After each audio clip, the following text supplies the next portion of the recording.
que à un moment donné, tu suces pas un peu Jay-Z aux États-Unis, ça te ferme des portes, gros, forcément. Tu vois, forcément. Give me Jay. Voilà, parce que en vrai, et en vrai, ça pour moi, franchement, je condamne pas du tout, hein, because honestly, I think that's a non-harmful, like, tu vois, like, it's not harmful. Honestly, si le gars, tu sais qu'il va te casser les couilles, parce que frérot, regarde ce qui est arrivé à Kerry Hilson, mec. T'as vu ce qui arrive aux gens qui se biffent avec truc, mec, ou qui sucent pas comme il se doit, mec. Okay, C'est tendu, mec. what about Absol then?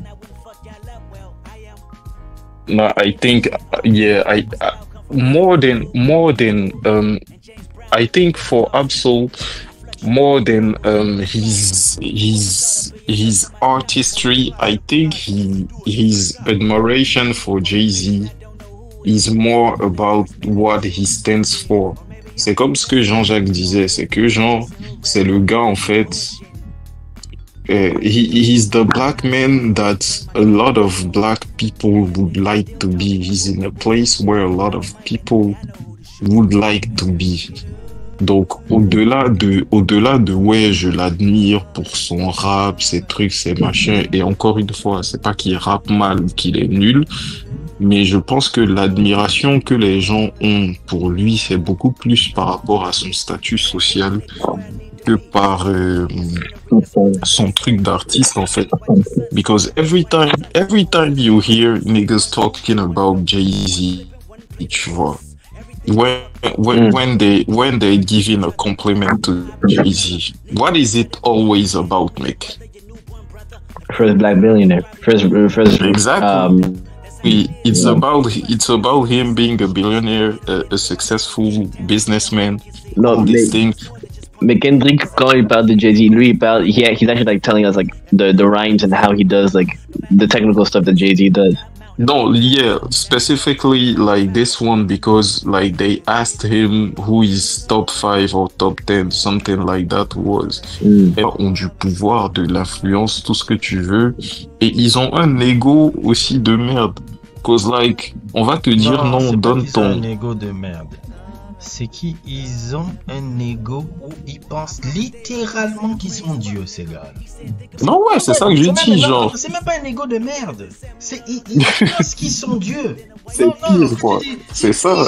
Ils pensent que non, si on ne les élève pas comme la septième réincarnation de Jésus-Christ, on est des... C'est ça. On est des rageux, on est des tocards. Non, et c'est ça. Je dis, je les chie à la gueule, ces gars-là. Non, clairement, je suis d'accord. Et tu sais, des gens, je sais plus où est-ce que j'avais lu ça. Et c'était quelque chose de tellement, tellement réel. Because you know, people like that with authority. When they say, show me, genre, quand ils disent, ouais, genre, quand ils exigent que tu leur donnes du respect, the respect like that they expect, it's not respect as a human being, it's reverence as an authority. You feel me? Et la logique, la rhétorique, c'est quoi? C'est que quand toi tu dis si tu me respectes pas, je te respecte pas, you mean if you don't treat me like a human being, I'm not gonna deal with you. Eux, c'est if you don't revere me as an authority, I am not gonna treat you like a human being. Tu vois la subtilité du truc ou pas? Ouais. C'est comme ça je vois ça même dans Drake. Tu te rappelles de l'album Honestly Nevermind? Yeah. Enfin, originalement, j'ai jamais écouté, mais yeah, je vois. Mais tu connais quel genre de musique c'est? Yeah, it was a bootleg Renaissance, quoi. Ouais. Donc, originalement, c'était Ketanada qui devrait travailler sur l'album. Et quelqu'un qui parlait pour Drake avait demandé à Ketanada en personne, we can do this, et Ketanada dit, yeah, cool. Et puis ils ont annulé le truc. Et la raison pour laquelle ils l'ont donné pour la raison que they didn't want him to produce anymore is because he wasn't excited enough. Ouais, j'ai vu ça, mec. Je dis, mais c'est baisé, mec. Mais ouais, j'ai vu ça. Et puis, il y a quoi d'autre? Je crois que tu as raison. Like, Kendrick was just trying to get on these niggas' good sides and can get like opportunities and stuff. I think that's all, tu vois, parce que je me rappelle quand il a gagné le Grammy pour Damn. Et il était en train de shout out Jay-Z et Diddy comme ses inspirations. voilà, tu vois. Lorsque Diddy, Jay-Z, je peux comprendre, mais Diddy, il y a aucune relation avec Kendrick. Et puis, à la fin de son discours, il dit Jay-Z for president. Tu vois, genre, at least Jay-Z, like, you can't make sense of it, but like, Diddy, bro, what the fuck? Tu vois, but it's just like, these guys, bro, if you don't do something like that at a certain point, tu vois, parce que clearly, mec, Diddy, il voulait agresser Kendrick après le verse. Oui, il voulait le tuer. Il voulait le truc, c'est J. Cole qui est venu le maîtriser et tout, tu vois. Sinon, si c'était pas J. Cole, mec, le gars allait se faire jump, mec. Tu vois, so like, that's just how these guys think. C'est genre, ils sont en mode vraiment, if you don't like revere me as an authority, I'm not gonna treat you like a person, mec. C'est quand même chaud d'observer les normes en story. Il est dans autre chose. Toi, t'es toujours dans autre chose. En fait, moi, je suis en train de vous écouter et en même temps, je suis en train de voir les normies un peu là qui vénèrent justement les gens. Et? Les normies qui vénèrent généralement les gens dont vous êtes en train de parler là. Et quand je regarde les vidéos, je dis, mais comment ils font? Tu vous êtes jamais posé ces questions-là? Comment les normies font? Allô? Franchement, moi... Comment ils font? Comment ils font pour dormir tranquille en étant normies comme ça? Peut-être c'est moi qui suis un con.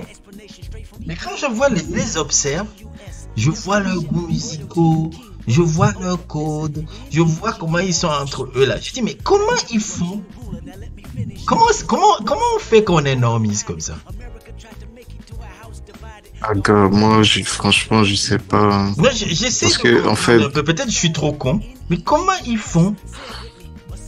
Je sais pas si ça vous est déjà passé dans l'esprit là. Je fais un peu de la figure, mais comment ça se passe dans la tête d'un normies? C'est-à-dire, on est là, on est dans les faux sourires, on est toujours. Je pense que I think the thing with them, it's two things. Parce qu'il y a deux types de normies. Like, I think there's normies that how do you say it? They just be easy-go-lucky people, tu vois. You know, the way you're gonna see something and you're gonna reflect on it, and then it's gonna lead you to another thing, and you're gonna learn a lot of things this way, like this basic curiosity, intellectual and artistic, and basically curiosity. Some people genuinely don't have that. They just see something and they be like, oh, it's the way it is. If that's how it seems, that's how it's gotta be. That's the first type of person. Moi, je suis fasciné par leur façon de voir Peut-être c'est moi qui a une attitude un peu peut-être c'est moi, hein. Peut-être c'est moi qui ne fixe pas, hein, parce que quand je les vois, hein, je dis mais comment ils font? J'avais cette question avec Yann. Je dis mais comment ils font? Comment ils font pour être comme ça?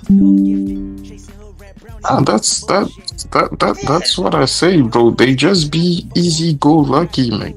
Wow. Genre ils sont là, like, genre c'est des gens qui. De conformistes. Comment ils font?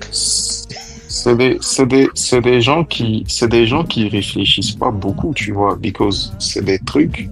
And I'm not even saying that in a derogatory way, tu vois, because il y a des gens, tu vois, c'est des gens très sympas. C'est juste, faut pas avoir d'avis sur eux ou de discussion avec eux où ils doivent donner leur avis parce que ça va t'énerver.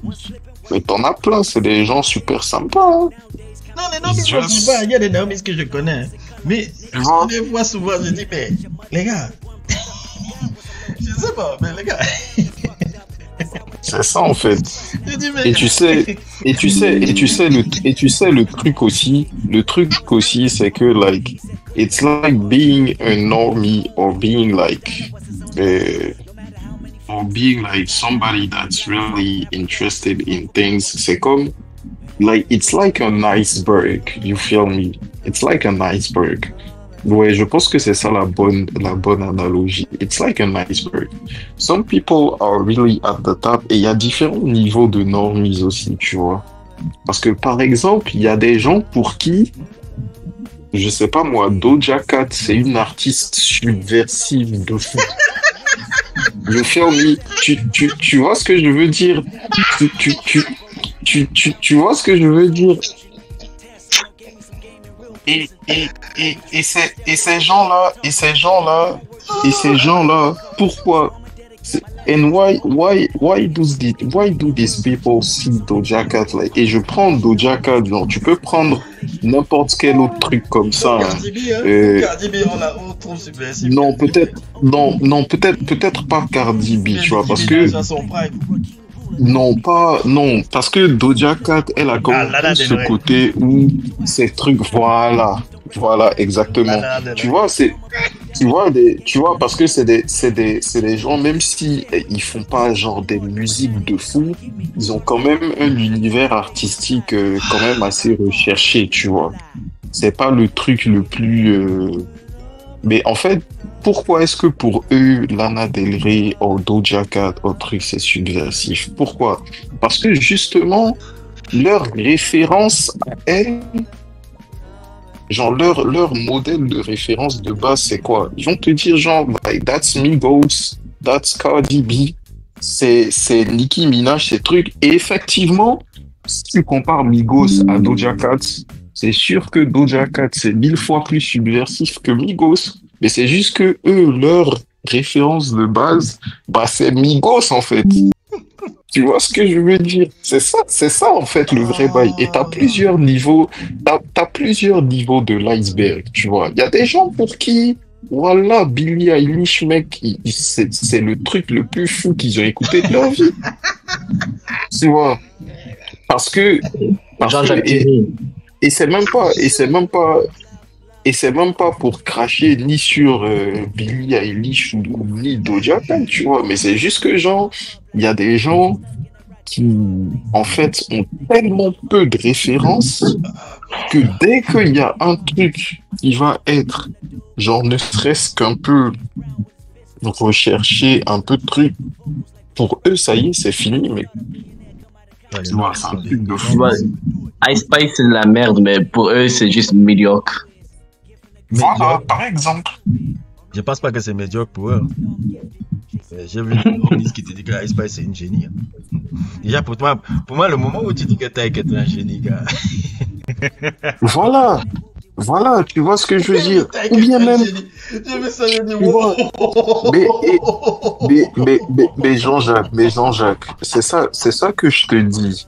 Tout est une question de qu'est-ce qui est ton référent de base.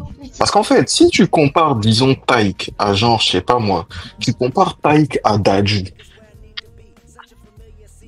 c'est sûr que tu vas te dire, ouais, c'est quand même une bête d'artiste, tu vois, parce que c'est pas comme si Taïk, il fait des sons dégueulasses ou genre il est nul, tu vois. En vrai, comparé à, par exemple, un Dadju, il a vraiment un univers musical, il a un délire.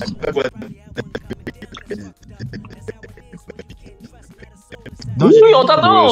Je crois là, c'est bon maintenant. Mais en fait, je disais. J'espère quand tu commences à parler, ça truc. Non, en fait, c'était parce que j'avais plusieurs, comment on appelle ça, plusieurs trucs ouverts. Quand je trouve. En fait, ah ouais, bah oui.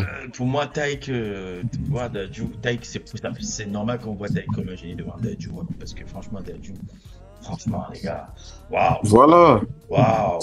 Tu vois ce que je veux dire. Oh, mon Dieu. Et c'est ça en fait. C'est que plus tes références vont au profond de l'iceberg, bah plus parce qu'en fait, si ta référence de base c'est Dadju, bah oui, tu vas écouter Taïkou, son truc, c'est un peu développé, où tu sens qu'il y a quand même de l'affluence, de la recherche, où tu sens que le gars, il a écouté beaucoup de R&B des années 90, Non, 2000. même pas, hein. Même pas. Même pas. Je vais te raconter une histoire. En tout cas, c'était il y a 4 ans. On y avait une interview, je vais essayer même de la ressortir, qui disait, Mhm.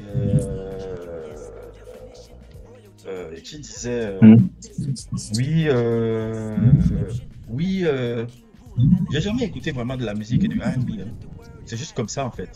Et je vais te reprendre tous les codes, les trucs, et c'est ça que tu vas trouver, c'est ce genre d'influence-là que tu vas trouver dans Fleur Froide aujourd'hui, tu vois. Mais aujourd'hui, je peux pas te citer 10 morceaux des R&B des années 90. J'en ai pas là tout de suite en tête. J'ai pas vrai une grosse, je te dis la vérité. T'as pas une grosse culture J'ai R&B? une culture du R&B qui est naze, frère. Arrête. Sans gap. C'est pour ça que tu me cites Usher, Chris Brown, mais... C'est tout. C'est tout. Joe, truc. Les Boyz II Men, je vais dire une dinguerie. C'est bon là? France, Ok. France, les Boyz II Men, je savais pas combien ils étaient jusqu'à il y a quoi, un mois. T'es Taiki, tu peux pas dire Je ça. peux pas dire ça, mais je le dis. T'as pas le droit de dire C'est ça. dingue, hein? Les Boys to Men. Ouais. C'est incroyable, gros. J'ai une culture R&B, elle est grenée. Normalement, moi je me dis, un mec qui a autant les codes du R&B, qui maîtrise le truc, c'est une encyclopédie. Non, Pour moi, on allait parler de R&B pendant 3 heures. non, ça va durer 3 minutes. Mais du coup, dès que t'écoutes un Mais son... dès que j'écoute un truc, mon cerveau, il prend vraiment. C'est comme dans un manga, c'est Kakashi. Il connaît même pas l'histoire du truc et tout. Ah ouais. Oui, il ne connaît pas. Non, ça veut dire, La seule ceux qui ça veut dire, il y a quelqu'un dans son équipe qui connaît. même pas. Je sais même pas. He has a Mais ghostwriter. Non, moi, je pense qu'il doit avoir un directeur artistique Le ou un seul truc truc comme ça. projet qui était plus ou moins potable qu'il a fait, c'était Room 69. Parce que il avait le producteur Black Do. Et le producteur Black Do, là, c'est un super musicien. Et il est vraiment un gars du R&B. Il connaît trucs. Il a même un EP qu'il a fait, si je me trompe pas, avec des gars de la K-pop. Et autres et tout, qui est pas mal. Et tout, c'est un incroyable musicien. Ça, c'est le genre de gars avec qui j'ai envie de collaborer. Parce que je lui dirais, ok, tu es un super musicien, tu sais faire ça. Oublie tout ce que tu as fait avec Taïk, oublie tout ce que tu as fait avec Dadju. On commence à zéro. Tu veux les transformer en Terrence Martin. Je te transforme même à Johnny Greenwood, carrément. Tu vois, et c'est ça que je dis, c'est que genre, pour que le rendu soit aussi propre, ça veut dire que forcément, même si c'est pas lui, ça veut dire qu'il y a quelqu'un soit dans son équipe ou avec qui il a taffé, bah, qui a ça en fait. Tu vois, après maintenant, Oui, le Black Doll a cette culture. Hein. voilà, tu vois, moi je pense que c'est ça. Mais du coup, si c'est Dadju, ta référence, bon, Taïk, c'est sûr, tu vas trouver, c'est un truc où tu prends qui encore. Bah, je sais pas, tu vois, c'est comme aussi pour moi, le pire des mecs que les gens ont commencé à dire non, c'est un génie, c'est un truc, non, non, non, tout ça. Fucking Damso, mec. Non, Mais si ta référence, c'est un gars. mais en fait, Jean-Jacques, en vrai, il faut les comprendre parce que si ta référence de base, si pour toi, un bon rappeur, genre frérot, c'est Niska ou c'est Hamza, ou bien par exemple, ça c'est un truc, tu vois, ça, voilà, ou Koba, par exemple, Hamza, moi c'est le mec, vraiment, je comprends pas son succès, mec. Parce que, tu sais, genre, autant, il y a des mecs que j'aime pas forcément, mais je peux expliquer leur succès, tu vois. Je peux dire, ah, il y a ça, il y a ça, il y a ça. Hamza, je te jure que, genre, je suis en mode bon. Ok, tu vois, mais tout ça pour dire, bref. Tout ça pour dire que, parce que Hamza, il marche en France. Hamza en low-key, c'est le Drake de France, mec. Hamza en low-key, c'est le Drake de France, mais genre, si t'as ça comme référence et tout, et que après tu t'en vas écouter genre les bons projets de Damso, bah oui, tu vas te dire c'est un génie parce que le Drake de France, c'est Booba. parce que ta référence, frérot, c'est Niska, c'est Kobalade, c'est Les gens nous écoutent là, ils vont dire les gars sont du pédard, sont du nard. non, ils vont se dire, ils se la pètent, mec. Ils pratiquent. Tu sais, moi, c'est pour ça, la vérité, hein. Genre, si je parle plus de musique mainstream, en fait, du tout. Quand les gens commencent à parler de leur truc mainstream, moi, je me tais, mec. Même moi. Oh, Je me tais. parle pas. Je me tais. Je fais seulement, parce que Voilà, tu vois. si je commence à Ça, il parler dit- là, Tu vois, c'est ou bien des fois, genre, t'es avec d'autres personnes, tu vois. Et ils sont en train de parler de leur bail en mode, ouais, non, ça c'est trop bien et tout ça. Et ils mettent le son et comment tu soupires. moi, je me mets loin, mon frère. Je me mets loin. Parce que les gars ici dehors, mon frère, c'est la Non.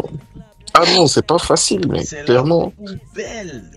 Voilà, et, Merde, et c'est de la mais voilà, et c'est pour ça que justement, dès que t'as quelqu'un qui est on va dire, qui a vraiment la base c'est-à-dire avoir un univers artistique un minimum recherché et une identité, genre qui n'est pas,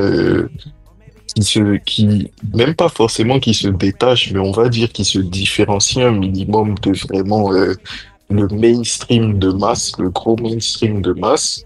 Bah, les personnes qui consomment que ce gros mainstream de masse là, ils crient au génie. C'est Tu comme sais, ça, pour moi, frère. c'est quelque chose qui doit être mainstream là. C'est un mec comme Quadeka. Ouais. Quadeka. Voilà, tu D'ailleurs, vois. même, tu peux déjà un peu écouter les snips du projet qu'il a sorti aujourd'hui avec Emin Abstract. Là. J'ai dit, mais c'est ça, voilà ce qu'on appelle le mainstream. C'est que si c'était un mainstream de qualité, c'est comme ça que ça sonnerait. Tu vois. Kevin Abstract, par exemple, pour moi, c'est quelqu'un qui fait de la musique mainstream. C'est une sorte de. Ouais, c'est hip-hop, très catchy. C'est hip-hop pop boys band particulier. Mhm. Ouais. Soit Mec, American Boys Band.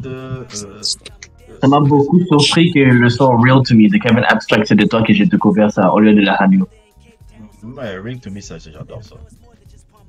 Non, et and that's the thing, c'est que quand tu parles comme ça, les gens pensent que ça veut dire que, genre, vas-y, si c'est pas Death Grips, tu peux pas écouter, mec. Tu vois, les gens, souvent, ils pensent ça, ils pensent que ça veut dire que, like, juste parce que c'est mainstream, ou bien que le son est designé pour plaire à une grande audience, ça veut dire que c'est mauvais, alors que pas forcément, mec. Il y a des trucs que, il y a des trucs que, c'est ça, il y a des trucs que tout le monde kiffe, et puis, ça slap, hein. Il y a une fille qui m'avait dit si le Dandy Warhols était mainstream, tu ne les aimerais pas. Ouais, voilà. J'ai dit, le Dandy Warhols c'était mainstream. C'est ça le problème. Le problème, c'est Exactly. les tocards qui veulent toujours te mettre dans une case parce que ça les rassure.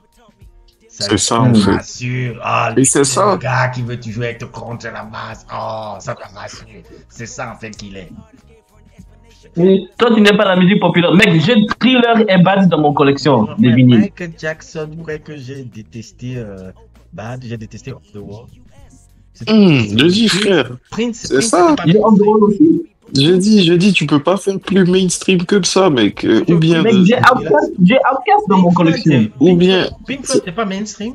voilà, ou bien The Fucking Weeknd, mec. Si on doit parler de The trucs Weeknd. d'aujourd'hui, Kendrick Lamar.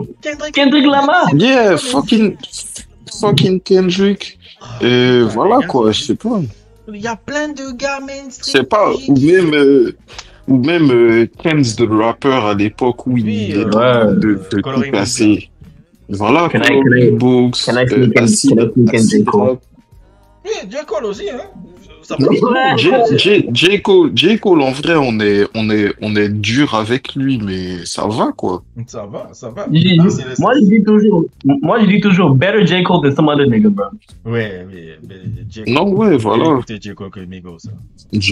C'est pas Maintenant- mi-gauche, quoi. Mais maintenant, C'est juste que, c'est ça, je pense que c'est juste la comparaison avec Kendrick qui lui fait du mal, en fait, constamment. Aussi le fait qu'on essaie de nous faire comme si c'était la réincarnation de Nas, je sais pas. Voilà, tu vois, c'est juste ça, sinon, c'est ça, tu vois, je pense que c'est ça. Je pense que s'il y avait pas ce truc-là constamment, je pense que les gens seraient beaucoup plus indulgents avec J. Cole, tu Non, vois. les gens Parce que sont bon, indulgents à DJ Cole. C'est les gars qui connaissent la musique qui se disent que non, arrêtez de nous mettre de lui sur le côté, ce gars. Les gens sont non, ouais, indulgents. c'est vrai, c'est vrai. Je suis d'accord, je suis d'accord. Notre minorité qui dit foutez-nous le camp. Avec J. Cole, il n'est pas si ouf que ça.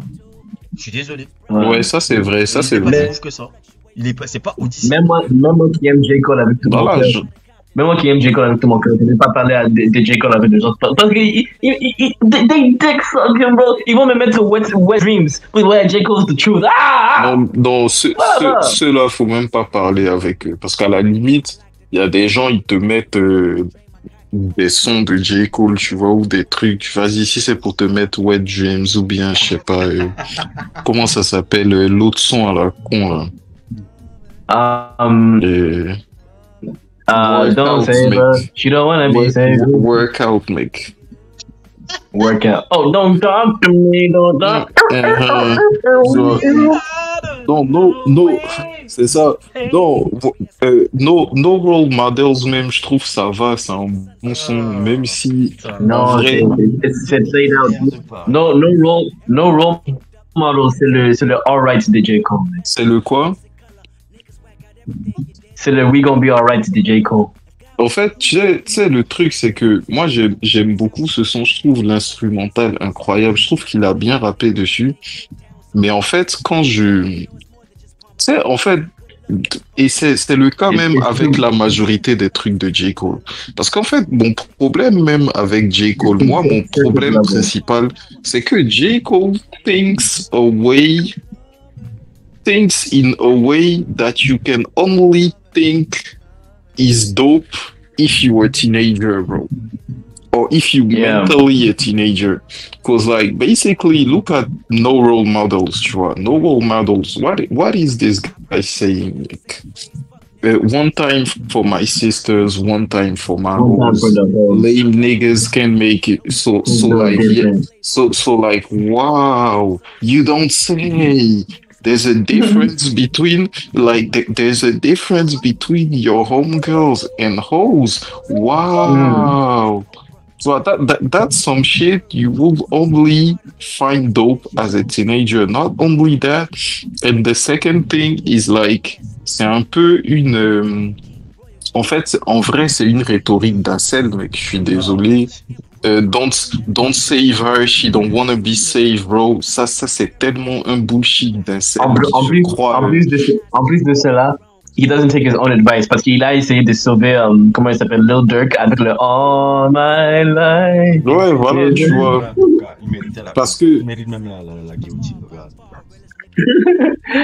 Did you hear that snippet that leaked like a couple weeks ago of Lil Durk? Mec, ça commence avec 5 gars genre pow pow pow pow. Coucou man, coucou Amel, coucou. Non mec, tu vois, et donc voilà, au final en fait, c'est un truc d'incel parce que c'est vraiment dans ce truc dans oui, parce que déjà like who the fuck are you for you like to think that you can quote unquote save someone, and especially a woman, you know the kind of dynamics it is when a guy is like, oh, I'ma save this woman, I'ma save this bitch, I'm gonna save this, she's a whore, but I'm gonna save her, I'm gonna fix her. You know the kind of person that thinks that way. And this is not the kind of person that you usually want to be associated with. And that's the thing with him. Like, everything I don't know, like, he's just at a surface level of reflection in his songs. That's why the normies love him. J. Cole is Drake for people who, J. Cole is Kendrick for people who don't want to go too deep into the... Exactly.